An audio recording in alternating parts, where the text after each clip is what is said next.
Hi everyone, it's Natalie here and Sven. And Sven decided he wanted to be part of doing the weekly reading this week. So even though I actually did my hair today, it's the first time I've actually blown it dry or tried to do anything with it since since last spring. Because in the summer I don't even try to use that much heat on my head. My body doesn't do well with heat until it gets to be winter. So, but the boys were really wanting my attention, and I've been home a lot more this week than usual. So I think they were just wanting some snuggles and some snuggle time. And it's getting cold outside, so they're a lot more keen to have snuggle time. So, for the reading this week, oh my Lord, I hope he did not just pee. It feels really warm back there. Nope, he did not pee. Thank God. That said, I better move my hair. Because if he pees on my clothes, I can deal with that. But if he pees in my hair, oh my gosh.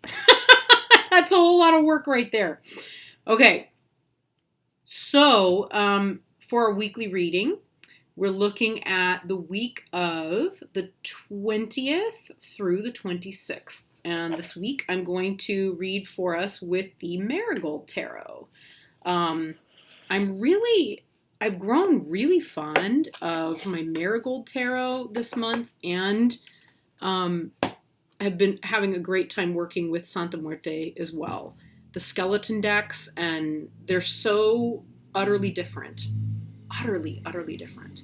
So we'll be working with this one, and I've already drawn the Amenti Oracle card for the week. So the Amenti Oracle card for the week is I Do Good. And I won't read it out here, like the full description.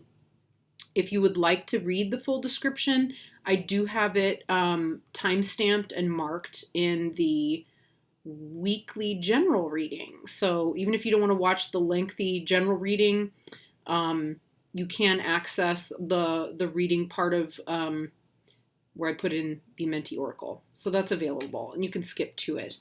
But with I Do Good, we're looking essentially at intention. So what kind of intention are we bringing to our actions and to our plans over the next week? And what does that look like for us? How does it affect what we do next week? How does it affect the choices that we make?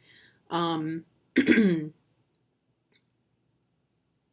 basically, it's also the principle that we're doing good, not simply because what our actions are have some inherent goodness to them, but because the action that we take has an intent, has a very conscious intent of goodness behind it. Okay? So, kind of big stuff there. So that said, I'm going to go ahead and shuffle.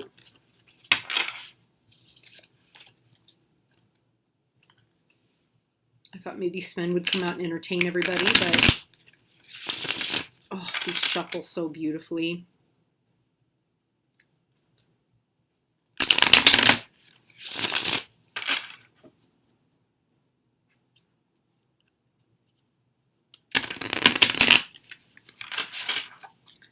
Okay, so we're going to shuffle for 3 cards. Like a reading for our highest good of all for the coming week. Okay, so I've shuffled and drawn all 3 cards. It took a little while. Sometimes it does. So our 3 cards for the week are the Death card, the Queen of Swords, and the Queen of Cups. So a very, very dynamic mix of energies this week coming up that somehow feel completely in harmony and like a boiled down version of the general reading that I did. So starting with the Death card, what it feels to me like is that we're going to be looking at and working with a lot of energy of transition this week. So there may be a lot of decisions that need to be made. We may find that in making those decisions, we're having to let go of a lot of different things that maybe we didn't want to let go of. So it may feel like, on some level, we're losing something, and yet we know that the actions we're taking mean that we're going to gain something in the long run. So it's letting go in order to fertilize and create something new, and to allow for that to be a transition that involves both the heart and the mind. So as we go in further and look at the Queen of Swords is giving us full permission to make difficult decisions and to be decisive. So as we look at what do we need to let go of, and what do we want from our transition, right? How do we fill that transition with intention, and with with a conscious will, conscious intent to do it from a space of having an open heart. The Queen of Swords is going to help us sharpen our minds, sharpen our intent, sharpen our will, and be very decisive moving forward.